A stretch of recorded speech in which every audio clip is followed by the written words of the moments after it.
Au nom de l'Assemblée générale, j'ai l'honneur de souhaiter la bienvenue à Son Excellence, Monsieur Mamadi Doumbouya, président du Comité national pour le rassemblement et le développement, président de la République de Guinée et chef de l'État, et je l'invite à prendre la parole devant l'Assemblée.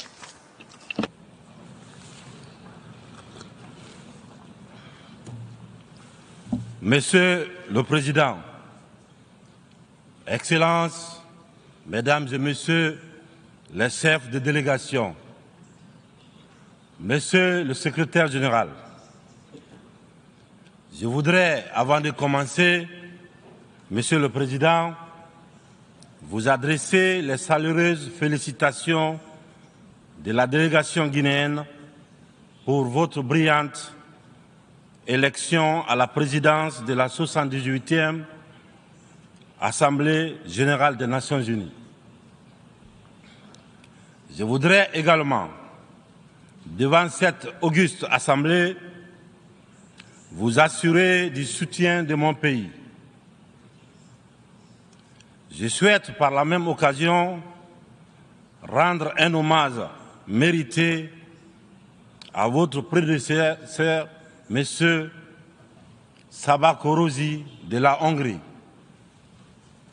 à Monsieur le Secrétaire général, M. Antonio Guterres. Je le remercie pour le dévouement avec lequel il dirige notre organisation. Monsieur le Président, Mesdames et Messieurs, en venant prendre part aux travaux de la 78e section ordinaire, je voudrais m'acquitter d'un devoir, celui de vous transmettre les chaleureuses salutations du peuple souverain de Guinée. Mon pays qui continue de fonder un espoir en l'Organisation des Nations Unies pour trouver des solutions idoines aux questions auxquelles notre monde continue d'être confronté. Dans ce cadre, Monsieur le Président, nous pensons que les fondamentaux qui ont sous-tendu à la création de notre organisation doivent s'adapter aux mutations profondes de notre société. L'objectif du thème de la présente session, paix, prospérité, progrès, durabilité, est d'actualité. Évocateur et mérite une attention particulière de notre part. Épidémie de coups d'État en Afrique. Après celle de la Covid-19, le continent est frappé par celle des putsches militaires, notamment dans les pays francophones du sud du Sahara.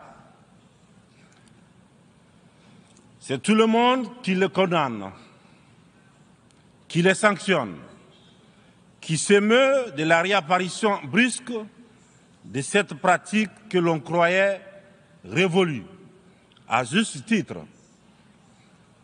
Mais j'ai envie de dire que la communauté internationale doit avoir l'honnêteté et la correction de ne pas se contenter de dénoncer les seules conséquences, mais de s'intéresser et de traiter les causes. Les coups d'État, s'ils se sont multipliés ces dernières années en Afrique, c'est bien parce qu'il y a des raisons très profondes. Et pour traiter le mal, mesdames et messieurs, il faut s'intéresser aux causes racines. Le putschiste n'est pas seulement celui qui prend les armes, qui renverse un régime. Je souhaite que l'on retienne que les vrais putschistes, les plus nombreux, qui ne font l'objet d'aucune condamnation, c'est aussi ceux qui manigancent, qui utilisent la fourberie, qui trichent pour manipuler les textes de la Constitution afin de se maintenir éternellement au pouvoir. C'est ceux en col blanc qui modifient les règles du jeu pendant la partie pour conserver les rênes du pouvoir. Voilà les putschistes les plus nombreux. Monsieur le Président, Mesdames et Messieurs, je fais partie de ceux qui, un matin, ont décidé de prendre nos responsabilités pour éviter à notre pays un chaos complet, une situation insurrectionnelle. Aucune force politique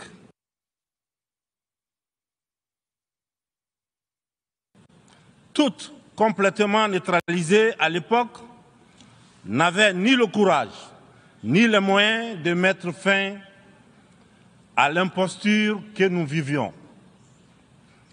La rectification institutionnelle à laquelle mes frères d'armes et moi avons pris nos responsabilités le 5 septembre 2021 n'était qu'une conséquence de cette situation de chaos qui avait fini par fissurer le tissu social et mettre à mal le vivre ensemble.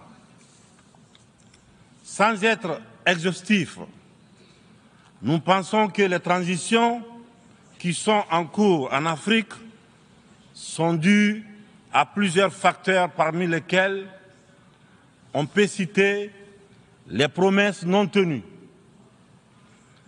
l'endormissement du peuple, le tripatouillage des constitutions par des dirigeants qui ont pour seul souci de se maintenir au pouvoir au détriment du bien-être collectif. Aujourd'hui, le peuple africain sont plus que jamais éveillés et décidés à prendre leur destin en main. La mauvaise répartition des richesses crée des inégalités sans fin. La famine, la misère qui rendent le quotidien de nos populations de plus en plus difficile. Ces inégalités font partie des causes des événements qui mettent en péril surtout le vivre ensemble.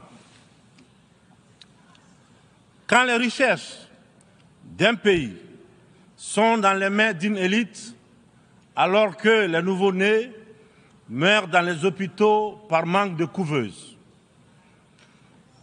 il n'est pas surprenant que dans de telles conditions, nous assistons à des transitions pour répondre aux aspirations profondes du peuple. L'Afrique souffre, mesdames et messieurs. Elle souffre d'un modèle de gouvernance qui lui a été imposé. Un modèle certes bon et efficace pour l'Occident, qu'il a conçu au fil de son histoire, mais qui a du mal à passer et à s'adapter à notre réalité, à nos coutumes, à notre environnement. Hélas, j'aimerais dire que la grève n'a pas pris. Je sais que lorsque je dis cela, tout de suite, ils sont nombreux à se dire encore un bidas qui veut tordre le cou à la démocratie. Encore un soldat qui veut imposer sa dictature. Cependant, de façon très claire, sans hypocrisie, sans faux semblant, les jeux dans les jeux. Nous sommes tous conscients que ce modèle de démocratie que vous nous avez si insidieusement et savamment imposé après le sommet de la Baule en France, presque de façon religieuse, il ne marche pas. Les différents indices économiques et sociaux sont là pour démontrer que ce n'est pas un jugement de valeur sur la démocratie en elle-même. Croyez-moi, bien entendu, c'est un constat, c'est un bilan sur plusieurs décennies d'expérimentation chaotique de ces modèles dans notre environnement, une période où il n'a été question que des outils politiques, au détriment, bien sûr, au détriment de l'essentiel, qui est l'économie, la transformation de nos matières premières sur place. Permettez-moi de pousser l'exercice de vérité un peu plus loin. Avec ma courte mais intense expérience à la gestion d'un État, la Guinée, j'ai mieux mesuré à quel point ce modèle a surtout contribué à entretenir un système d'exploitation et de pillage de nos ressources par les autres, et une corruption très active de nos élites, des leaders nationaux à qui on a souvent accordé des certificats de démocrates. Et en fonction de leur docilité ou de leur aptitude à brader les ressources et les biens de leur peuple, ou encore de leur facilité à céder aux pseudo-recommandations et injonctions des grandes puissances. Je dois d'ailleurs, dans ce sens, confesser que tout ce à quoi je fais face dépasse l'imagination. Ce sont les mêmes qui confessent la démocratie, la transparence, qui dénoncent la mauvaise gouvernance et la corruption, qui dictent les règles. C'est eux qui, en off, très discrètement et sournoisement, redoublent de pression pour nous faire céder notre patrimoine dans des contrats léonins. Je comprends certains dirigeants, quelques-uns de mes prédécesseurs, qui, parce qu'ils avaient des fragilités, parce qu'ils étaient sous pression, ou parce qu'ils traînent des casseroles, ou surtout parce qu'ils avaient des agendas politiques, ont cédé à ce qu'on leur demandait. Je les comprends sans les approuver. Certains m'ont même rappelé que si j'avais un agenda politique, je serais moins à l'aise pour mener à bien les réformes auxquelles mon gouvernement et moi nous nous sommes attaqués. Une chose est certaine, nous n'avons qu'une seule préoccupation, le bien-être du peuple et le vivre ensemble. C'est cela notre priorité. C'est pourquoi la transition que je dirige a choisi de se consacrer avec méthode en fixant les objectifs clairs dans un ordre précis. Le social, l'économie et le politique.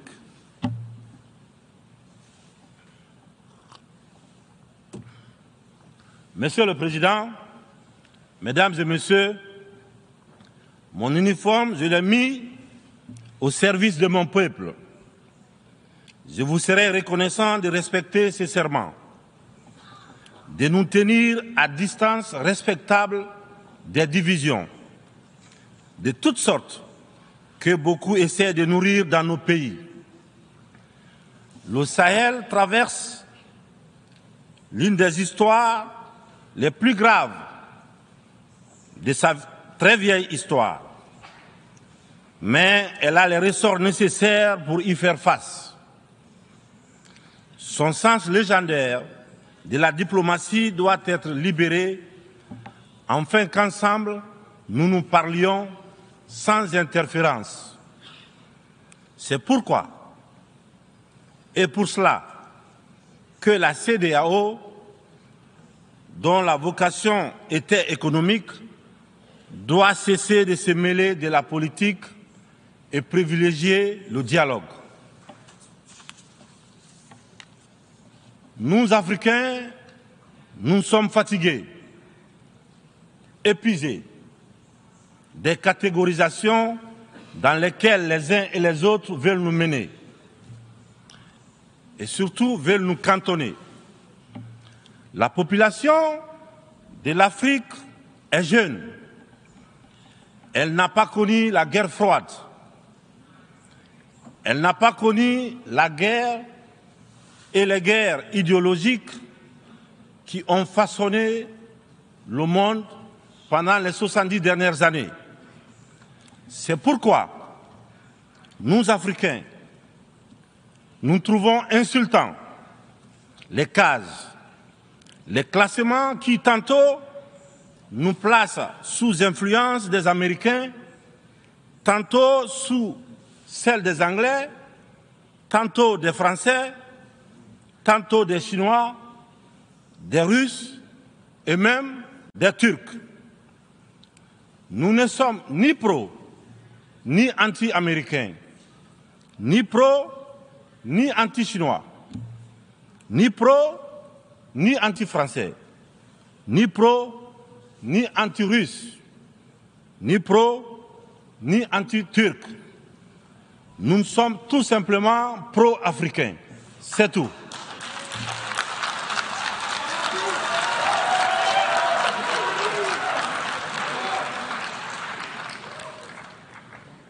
Nous mettre sous la coupe de telle ou telle puissance est une insulte, du mépris, du racisme vis-à-vis d'un continent de plus d'1,3 milliard de personnes. Il est important, dans cette prestigieuse et influente assemblée, que l'on comprenne clairement que l'Afrique de papa, la vieille Afrique, c'est terminé.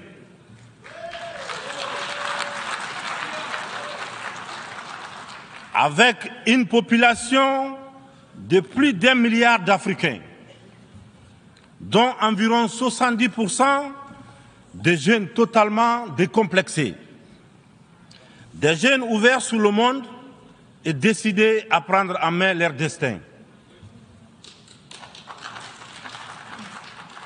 Il est venu le moment de prendre conscience que les structures, les règles issues de la Seconde Guerre mondiale, en l'absence de nos États qui n'existaient pas encore, sont obsolètes. C'est la fin d'une époque déséquilibrée, injuste, où nous n'avons pas droit au chapitre. C'est le moment de prendre en compte nos droits, de nous donner notre place, mais aussi et surtout le moment d'arrêter de nous faire de la leçon, de nous prendre de haut, d'arrêter de nous traiter comme des enfants. Rassurez-vous, rassurez-vous, nous sommes suffisamment grands pour savoir ce qui est bien et ce qui est bon pour nous. Nous sommes suffisamment matures pour définir nos priorités, pour concevoir notre modèle qui corresponde à notre identité, à la réalité de nos populations, à ce que nous sommes tout simplement. Nous vous serions fort reconnaissants de nous faire confiance et de nous laisser mener notre barque comme vous l'avez permis dans certaines régions du monde. Vous l'avez permis en Asie, en Proche et Moyen-Orient, pour ne citer que cela. Cette infantilisation est du plus mauvais effet pour une jeunesse africaine qui s'est émancipée.